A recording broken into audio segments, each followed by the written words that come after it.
Sir. Okay, तो next chapter हमारे पास जो है बेटा वो है थर्मल प्रॉपर्टीज ऑफ मैटर।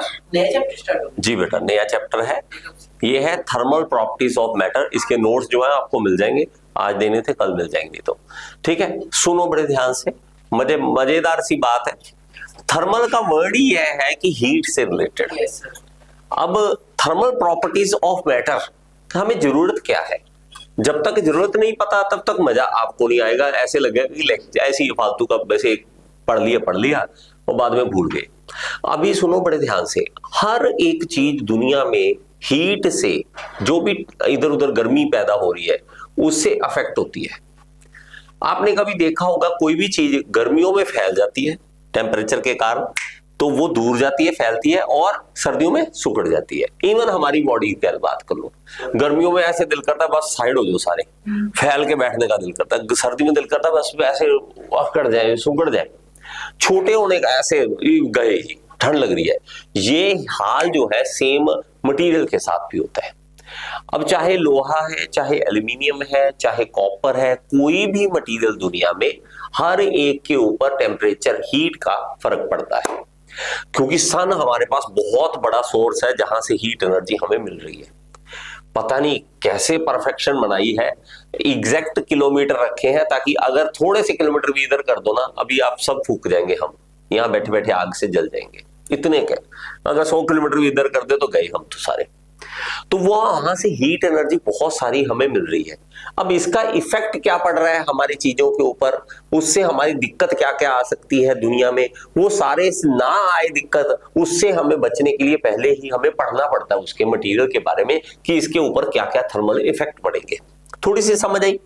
अब एक बात है कि हमारे पास एक वर्ड है, हमारे पास हीट एनर्जी। जल्दी बैठो बेटा, जल्दी जल्दी बैठो, ठीक है, जल्दी जल्दी इधर देखो, ठीक है। देखो अब हमारे पास एक वर्ड है हीट एनर्जी। हमारा दिमाग कहता है यार एनर्जी एनर्जी एनर्जी, सारी दुनिया जब से मुझे लगता है 6th 7th में आते हैं एनर्जी के बारे में पढ़ते हैं। एनर्जी है, एनर्जी है, एनर्जी है, और सबसे खतरनाक बात है कि एनर्जी दिखती नहीं है। एनर्जी है लेकिन दिखती नहीं है। जैसे हम सारे कहते हैं कि परमात्मा है, आधे लोग कहते हैं नहीं है, आधे लोग कहते हैं। तो वो जो दिखता नहीं है लेकिन है, वही एनर्जी है। ये सारी एनर्जी चाहे दुनिया में कहीं भी, आपके अंदर, मेरे अंदर, हर चीज के अंदर एनर्जी है। उसके रूप अलग अलग है, बस रूप अलग अलग है। उसी में से एक रूप जो है वो हीट एनर्जी है। अब ये जो हीट एनर्जी है वो हमारे पास, अगर आप बात करोगे कि मॉलिक्यूल्स में किस तरह से होती है, क्या चीज होती है, सुनो एक बड़े ध्यान से। सबसे पहले हमें हीट के बारे में पढ़ना पड़ेगा कि हीट एनर्जी है क्या।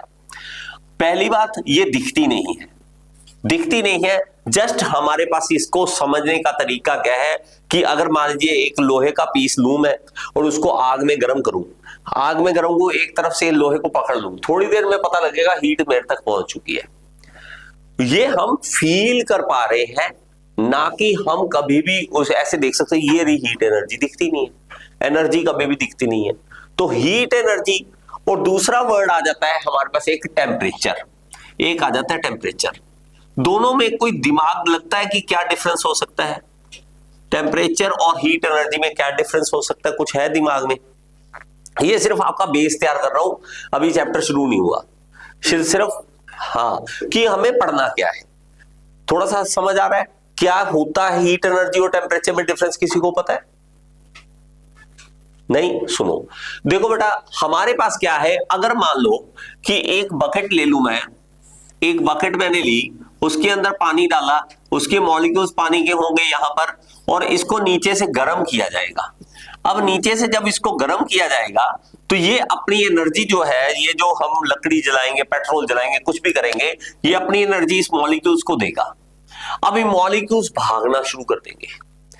अब आप कहोगे सर भागना क्यों शुरू कर देंगे? आपको तवे के ऊपर बिठा देते हैं, आप पता लग जाएगा भागते क्यों है, आप भी भागना शुरू कर दोगे। तो मॉलिक्यूल्स बेचारे क्या करें, मॉलिक्यूल्स भी भागना शुरू कर देंगे। वो रैंडम मोशन में एक दूसरे के साथ भागेंगे, इधर उधर भागेंगे पूरी स्पीड में, और ये जो स्पीड में भागेंगे, ये एनर्जी जो है वाइब्रेशनल एनर्जी, और एक दूसरे से टकराने के कारण यहाँ पे हीट एनर्जी इसमें आ जाएगी, हीट एनर्जी आ जाएगी। अब ये जो हीट एनर्जी है ये कितनी है डिपेंड करता है आप कितनी हीट एनर्जी इसको दे रहे हो। जितनी ज्यादा हीट एनर्जी नीचे से दे रहे हो उतनी ज्यादा वो इकट्ठा कर रहा है, जेब भर रहा है, अपनी जेब भरता जा रहा है। एनर्जी जितना ज्यादा मास होगा उतनी ज्यादा उसके पास एनर्जी बढ़ती जाएगी। आप जितनी और देते जाओगे और ज्यादा एनर्जी, और ज्यादा उसके साथ साथ एनर्जी देते जाओगे, वो बढ़ती जाएगी एनर्जी। टेम्परेचर क्या है? टेम्परेचर अगर देखोगे इट्स जस्ट अ फीलिंग है कि हॉट है कोई चीज या कोल्ड है, बस फीलिंग है ये, और कुछ नहीं है। सच बताऊं तो हम अगर देखें तो हमारे दिमाग में हॉटनेस क्या है चीज की और कोल्डनेस क्या है, इसको डिफाइन करने के लिए हमें टेम्परेचर बताना पड़ता है। जैसे कि मैं आपको बताऊं, अगर मैं कहूं चाय गर्म है, आपको कहूं चाय गर्म है, आपको कितनी ठीक ठीक गर्म है या ज्यादा गर्म है या कम गर्म है, ये क्या होता है?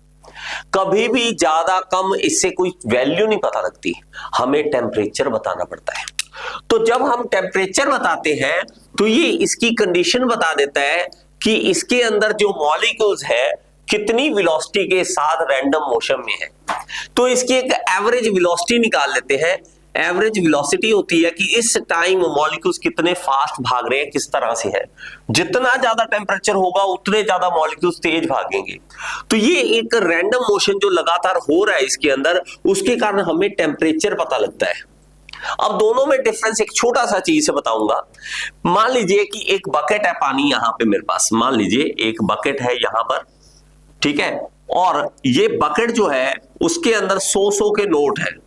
आप 100 के नोट, 100 के नोट भरे हुए हैं, और एक तरफ मेरे पास यहाँ पे चाय का कप है और उसके अंदर 100 के नोट भरे हुए हैं। तो आप ये भी 100 के हैं और ये भी 100 का है, ठीक है, 100 के नोट है, ये भी 100 के नोट, ये भी 100 के नोट। तो आप किसको उठाना चाहोगे? इसको उठाना चाहेंगे हम। कि आपको कहूं दोनों में से ऑप्शन है, किसको उठाना है आपको, तो आप कहोगे मैं तो बाल्टी उठाऊंगा। तो बाल्टी एक्चुअली क्या कर रही है, अगर 100 रुपए का नोट है और इसके अंदर 100 नोट है तो मल्टीप्लाई करके हम देखेंगे तो 10,000 हो गया। तो 10,000 रुपए यहां पे इकट्ठे मिल रहे हैं आपको, वो इसकी हीट एनर्जी है, वो इसकी हीट एनर्जी है कि इसके अंदर एनर्जी कितनी है। लेकिन अगर टेम्परेचर की बात करें तो ये सिर्फ 100 जो है वो टेम्परेचर दिखा रहा है। टेम्परेचर इसका भी 100 है और इसका भी टेम्परेचर 100 है, टेम्परेचर दोनों का 100 है। ये कुछ इस तरह से है। मान लीजिए आपको नहाने के लिए पानी चाहिए, तो मैं ये कहूं कि कितना गर्म चाहिए आपको, 100 डिग्री पानी दे दो सर।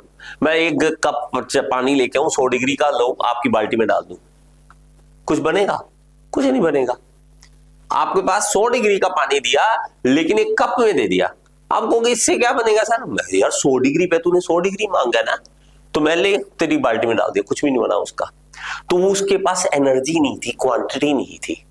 टेम्परेचर था, क्वांटिटी नहीं थी। इसके पास क्वांटिटी है। बात थोड़ी सी समझ आ रही है? ये हीट एनर्जी होती है, उसके अंदर क्वांटिटी कितनी है, वो उसको टेम्परेचर जो है वो शो करता है कि हॉट कितना है, कोल्ड कितना है, ये हमें दिखाने के लिए। इसके लिए आप चाहे ना छोटा एक्सपेरिमेंट करो, ये दिक्कत भी बड़ी है। टेम्परेचर हम अगर इंसान है ना, हम हाथ लगा के गर्म है ठंडा है हाथ लगा के बताते हैं, तो हमें हाथ भी धोखा दे सकता है। मान लो 3 बकेट रख दूं मैं, एक में बर्फ रखूं, एक में गर्म पानी और एक में नॉर्मल पानी। आप एक बर्फ वाले पे हाथ रखो, एक गर्म वाले पे हाथ रखो, दोनों को निकालो और दोनों को एक नॉर्मल पानी में हाथ में डाल दो।